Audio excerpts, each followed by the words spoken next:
छत्तीसगढ़ के कवर्धा में एसपी अभिषेक पल्लव पूरे एक्शन में है। जिले में सघन चेकिंग अभियान चलाया जा रहा है। वहीं कवर्धा में कानून व्यवस्था में सुधार लाने को लेकर एसपी एक्शन मोड में है। कानून व्यवस्था की धज्जियां उड़ाने वालों पर पैनी नजर रखी जाएगी।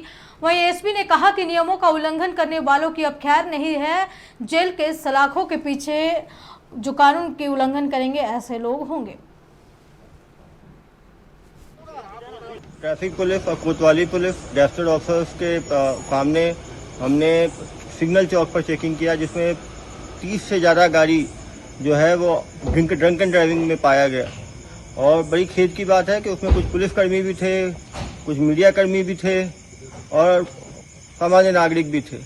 कुछ में गाड़ियों में 8 से 10 आदमी तक बैठे हुए थे और उसमें भी ड्राइवर पी के चला रहा था, जिससे कोई बड़ी दुर्घटना घट सकती है।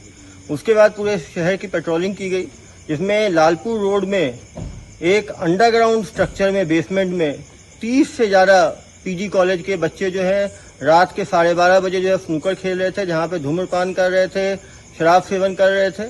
और वह जो कंस्ट्रक्शन था वो इलीगल था, जैसा दिल्ली में घटना हुई थी आपको ज्ञात होगा, जिसमें कोचिंग इंस्टीट्यूट में बेसमेंट में पानी जाने के कारण बच्चों की जान चली गई थी। बिल्कुल वही वाली स्थिति थी।